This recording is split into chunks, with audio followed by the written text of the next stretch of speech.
Power x into x के power 5 और dx ये था। लेकिन मान लीजिए अभी x के पावर 5 है, e to the power x into में तो ऑलरेडी है, लेकिन हो सकता है पावर ऐसा भी कभी मिल सकता है x के पावर 50 रहेगा, तब कैसे कीजिएगा? इसी के कॉन्सेप्ट हम लोग समझेंगे बारीकी से, स्टेप बाय स्टेप। देखिए यहाँ पहला नंबर सवाल हम लिखते हैं I equal to integration x into e to the power x। आइए टॉपिक कौन सा है? By parts. यहाँ dx लगा दीजिए, ये भाग रहा है। तो बाई पार्ट्स में हम लोग एक फॉर्मूला सबसे इंपॉर्टेंट ये पढ़े हैं आई लेट। आई लेट का मतलब बताया गया है कि वो सब फंक्शन के बारे में बताता है। आई से होता है इनवर्स फंक्शन, एल से होता है लॉगरिथमिक फंक्शन, ए से होता है अलजेब्रिक फंक्शन, टी से होता है ट्रिग्नोमेट्रिक फंक्शन और ई से होता है एक्सपोनेंशियल फंक्शन।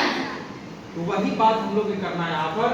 तो यहाँ देखिए तो आई यानी कि इनवर्स फंक्शन तो नहीं है यहाँ, एल लॉगरिथमिक फंक्शन भी नहीं है, एल के बाद क्या होता है? ए आया। ये देखिए अलजेब्रिक फंक्शन है। अलजेब्रिक कब दिखता है? x के पावर यानी कि वेरिएबल के पावर अगर आपको कोई नंबर दिख रहा है तो आप समझ जाते हैं ये अलजेब्रिक है। तो x जो हो गया आपका अलजेब्रिक हो गया, यानी वो हो गया फर्स्ट फंक्शन। तो फर्स्ट फंक्शन को हम लोग क्या बताए थे? छोड़ देना है। और जो second function e to the power x हो गया उसका इंटीग्रेशन माइनस बड़ा इंटीग्रेशन ले लेंगे ऐसे। जो फर्स्ट फंक्शन है उसको यहाँ डेरिवेटिव कर लेंगे, यानी कि differentiation into e to the power x dx। ऐसे ब्रैकेट लगा करके और यहाँ पे लगा दीजिएगा। अब आइए यहाँ से इंटीग्रेशन कीजिए। x की टर्म इसका integration e to the power x minus x का डेरिवेटिव 1 इनटू इसका integration e to the power x। अब इसको जब सोल्व कीजिएगा तो x into e to the power x ऐसे रह जाएगा। लेकिन यहाँ देखिए 1 into e to the power x, e to the power x, e to the power x का integration e to the power x minus e to the power x और plus c। आप ध्यान देंगे कि e के power x देखिए common है कि नहीं?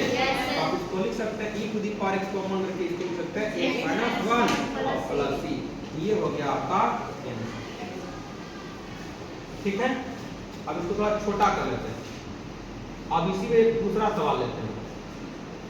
चल जा यहाँ। ठीक है, अब हम लोग आगे बात करते हैं। अगला सवाल देखिए क्या है sir. I equal to x square e to the power x dx। ठीक है, इसमें अच्छा अलजेब्रिक का बताइए तो कौन सा फंक्शन होगा? x square. लिख लेंगे आराम से। जो बच जाता है वो सेकंड फंक्शन। तो ये हम लोग क्या लिखेंगे? x स्क्वायर बाहर integration e to the power x dx minus बड़ा इंटीग्रेशन दे देंगे और यहाँ पर d dx और x square into integration e to the power x dx हो जाएगा। यस। और यहाँ पर आराम से dx। यहाँ लिखने के बाद अब यहाँ आइए x स्क्वायर इनटू इसका integration e to the power x minus यहाँ इसका डिफरेंशिएशन 2 इनटू x लिख सकते हैं या 2x लिख सकते हैं इनटू इसका integration e to the power x। अब देखिए 2 देखिए यहाँ इनटू में कितना सोचते हैं कि 2x निकालें कि 2 निकालें? 2 सिर्फ x का ना कोएफिशिएंट है। ये पूरे का कोएफिशिएंट कहा जाए x into e to the power coefficient क्या है? 2। तो 2 को बाहर निकाल देंगे। 2 को जैसे आप बाहर निकालेंगे तो यहाँ पे आएगा। तो इसको हम लोग क्या लिखेंगे?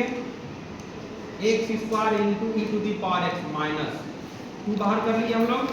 यहाँ क्या बचेगा? x into e to the power x dx। अब देखिए तो सिर्फ इतना तो देखिए आप ध्यान दें, इतना का इंटीग्रेशन मेरे पास क्या आया था? ये देखिए आया, ये नया है। यस। क्या ये वाला पुट कर देते हैं तुरंत? यहाँ लाके इसको पुट कर देना है x square into e to the power x minus. ये बात क्यों आएगा? क्योंकि यहाँ से फिर से आप लगाइएगा बाई पार्ट्स, समझ नहीं पाता आएगा। इसको हम लिख देना है 2 इनटू क्या लिखा हुआ है? x into e to the power x minus e to the power x और प्लस। लेकिन माइनस साइन के साथ दोनों के लिए है कि नहीं है?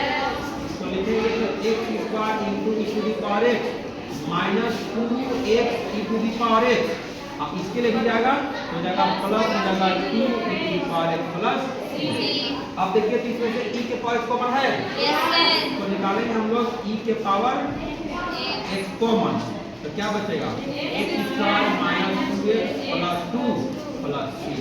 ये हो जाएगा आपका।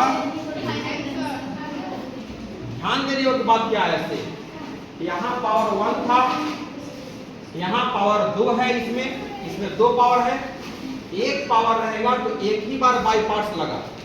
पावर 2 है तो 2 बार बाई पार्ट्स, एक यहाँ लगा फिर यहाँ लगा। उसी तरह से यहाँ पावर 5 है तो 5 बार बाई पार्ट्स लगेगा।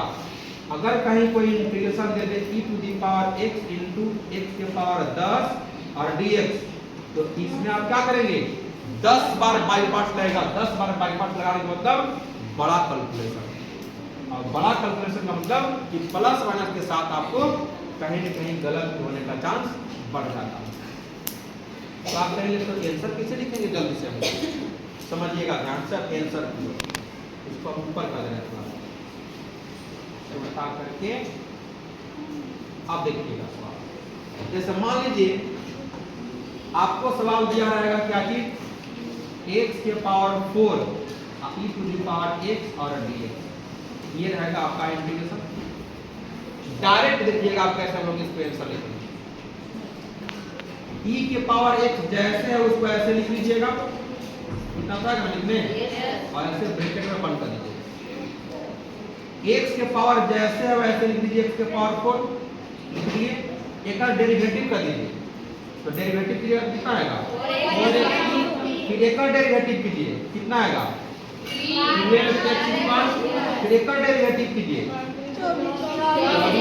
फिर एक का डेरिवेटिव कीजिए 20। ऐसे ब्रैकेट बंद क्या उसकी लगा दीजिएगा। अब ध्यान दीजिए यहाँ से कि प्लस है ना, साइन यहाँ कर दीजिएगा, माइनस प्लस माइनस प्लस, हो गया आंसर।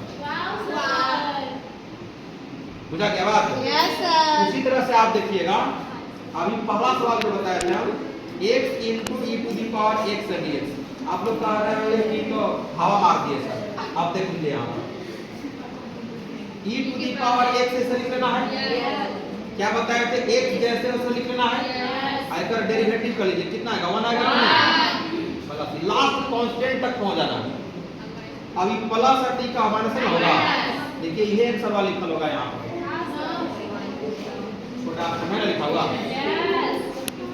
अब मान लीजिए अगर आपको दिया रहेगा क्या चीज इंटीग्रेशन x के power 5 into e to the power x dx, ये ना दिया हुआ था होमवर्क में, अब इसका भी आंसर लिख लेंगे।